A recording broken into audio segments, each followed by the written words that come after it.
अस्सलाम वालेकुम रहमतुल्लाह।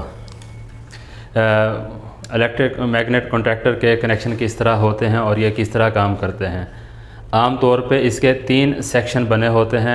3 सेक्शन अलग अलग तरीके से काम करते हैं और इसके जो फंक्शन है, सिस्टम है, थोड़ी सी उसमें चेंजिंग भी आती है।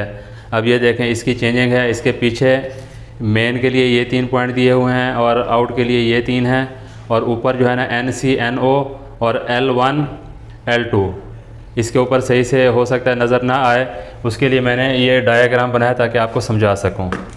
इसी तरह दूसरा एक है, ये देखें, इसकी सेटिंग थोड़ी सी मुख्तलिफ है और इसकी जो L1 L2 है उसके कनेक्शन यहाँ पे दिए हुए हैं और एक ही इसमें NO का पॉइंट दिया हुआ है और 3 जो है ना मेन 3 फेज़ के पॉइंट ये दिए हुए हैं। ठीक है, और ये एक थोड़ा सा बड़ा है, इसके बारे में बताऊंगा ये क्यों बड़ा है, वो छोटे क्यों थे। अब इसके पीछे भी आपने ये देखना है कि ये 220 के लिए मैग्नेट कॉइल के लिए यहाँ पे कनेक्शन है और ऊपर ये 3 फेज़ के हैं और साथ में NC और NO के पॉइंट ये 2 दिए हुए हैं यहाँ पे और यहाँ पे। ये किसी जगह पे इस्तेमाल में आते हैं, किसी जगह पे नहीं आते।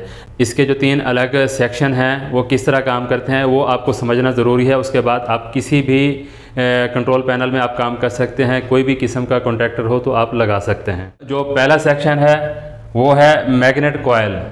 मैग्नेट कॉइल के लिए आपको उसके वोल्टेज का पता होना, मतलब कंट्रोल पैनल में जो भी कंट्रोल वायरिंग की गई है 12 वोल्ट, 24 वोल्ट, 48, 110, 220, 380 या 440 जो भी है वो आपको पता होना ज़रूरी है। उसी के साथ का ही आपको कॉन्टैक्टर लगाना ज़रूरी है। अगर बिलफर्ज ये मैग्नेट कॉइल है A1 A2, बाज़ औक़ात यहाँ पे दिया होता है, बाज़ औक़ात एक इसके ऊपर है, इसके ऊपर एक तार A1 यहाँ पे है, A2 यहाँ पे है और किसी में चेंजिंग हो सकती है। किसी में A2 की 2 तारें होती हैं, एक जगह यहाँ पे होती है लगाने की, एक यहाँ पे होती है लगाने की।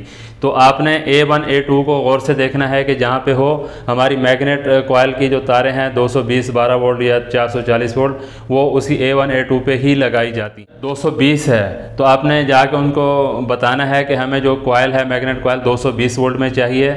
और उसके बाद में दूसरा आता है, जैसे ये देखें 12, 24, 48, 110, 220, ये सारे जो है ना कॉइल के जो फंक्शन हैं हर 12 वोल्ट से लेकर 440 वोल्ट तक जो मैग्नेट कॉइल है वो आती है। हम ज़्यादातर इस्तेमाल करते हैं 220, तो इसीलिए मैंने यहाँ पे 220 लिखा है। A1 पे A2 पे, एक पे फेस एक पे न्यूट्रल। ये लाजमी नहीं है कि फेस यहाँ पे हो या यहाँ पे हो, न्यूट्रल यहाँ पे या यहाँ पे, किसी भी जगह पे आप लगा सकते हैं। हमने इसको 220 वोल्ट देना है। ये आपने देखना है, बस ये कंट्रोल आपने चेक करना है 220 का है तो जो भी कॉन्टैक्टर आप लेंगे उसकी जो कंट्रोल वायरिंग है 220 होनी चाहिए। या 12 वोल्ट है तो आपको मैग्नेट कॉइल 12 वोल्ट ही लेनी पड़ेगी। दूसरा फंक्शन जो है वो है मेन जो कॉन्टैक्टर होता है उसका। जैसे यहाँ पे L1 L2 L3 ये 3 फेस हैं। 3 फेस तो हैं, आप इसमें सोचेंगे मतलब 440 वोल्ट लाजमी देना है। इसमें कोई 440 वोल्ट लेना ज़रूरी नहीं है। आपने जो भी वोल्ट यहाँ पे इन करना है वही वोल्ट आगे आउट होगा। एक लाइन इन करेंगे तो एक ही आउट होगा, 2 लाइनें इन करेंगे तो 2 ही आउट होंगे। अब उसमें 12 वोल्ट हो, 24 हो, जो भी वोल्ट आपने यहाँ पे देना है, इसमें आपने परेशान नहीं होना है। कोई भी करंट आप यहाँ ऊपर देंगे वही करंट आगे सामने होगा।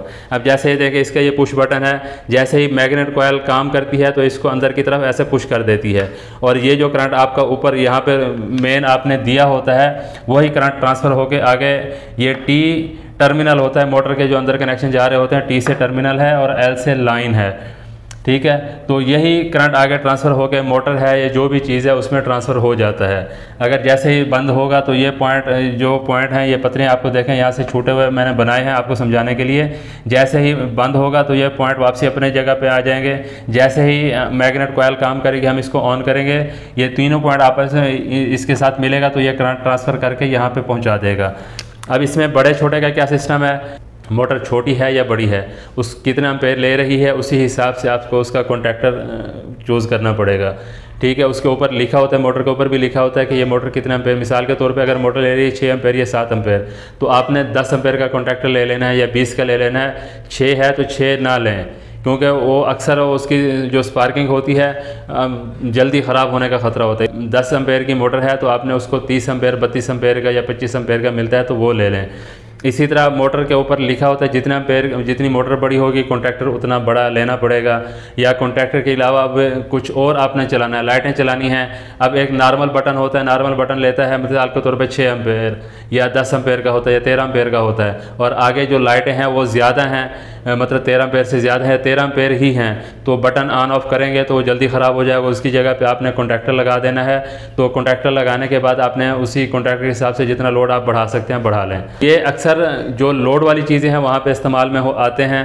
तो इसी तरह ही मतलब इसका जो दूसरा सेक्शन है वो इसी तरह ही काम करता है। और इसका जो तीसरा सेक्शन है वो है NC/NO। NC का मतलब होता है नॉर्मली क्लोज। जैसे देखें एक पॉइंट है, पॉइंट को मैंने पॉइंट के साथ मिलाया हुआ है, जैसे ही इसका NC है, NC के साथ आमने सामने वो पॉइंट मिला होता है नॉर्मली पोजीशन पे।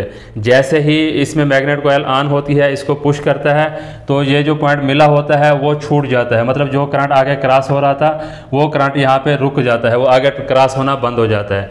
इसी तरह ही NO है नॉर्मली ओपन, मतलब ये जो पॉइंट है आपस में नॉर्मली जैसे नॉर्मली पोजीशन पे होंगे तो ये नॉर्मली आपस में छूटा होगा, आपस में मिला हुआ नहीं होगा। इसी तरह ही जैसे ही इसको ऑन करेंगे ये पुश होगा, जो छूटा हुआ तो वापस में मिल जाएगा, जो करंट यहाँ पे रुका हुआ होता वो ट्रांसफ़र हो सकता है। ये किसी जगह पे ये चीज़ काम में आती है और किसी जगह पे नहीं आती। मिसाल के तौर पे हमारे पास लाइट है, जैसे ही हम चाहते हैं कि जैसे ही कॉन्ट्रैक्टर ऑन हो, आगे स्क्रीन के ऊपर या बाहर जो पैनल के ऊपर जो लाइटें लगी होती हैं वो लाइट चल जाए, हमें पता चल जाए, तो हमें पता चल जाए कि कॉन्ट्रैक्टर ऑन हो चुका है।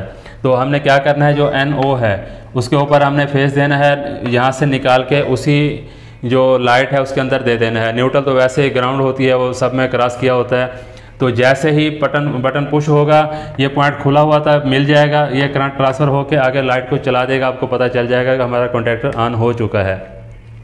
ये 3 सेक्शन हैं, सेटिंग थोड़ी सी मुख्तलिफ होती है। ये तीनों सेक्शन आपको समझना बहुत ज़रूरी है। फिर उसके बाद में कोई भी किस्म का कॉन्ट्रैक्टर हो, किसी भी जगह पे आपने यूज़ करना हो, तो ये तीनों सिस्टम आपको पता होंगे तो आप उसको किसी भी जगह पे इस्तेमाल में ला सकते हैं। अगली वीडियो इसकी प्रैक्टिकल में मैं आपको दिखाऊँ। डायग्राम मैंने इसलिए बनाया है ताकि आपको समझने में आसानी हो सके। अब आगे जब प्रैक्टिकल बनाऊँगा तो इंशाल्लाह बहुत अच्छे से समझ में आएगी, फिर किसी भी जगह पर आप इसके कनेक्शन बआसानी कर सकते हैं।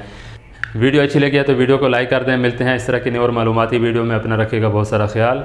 अल्लाह हाफ़िज़।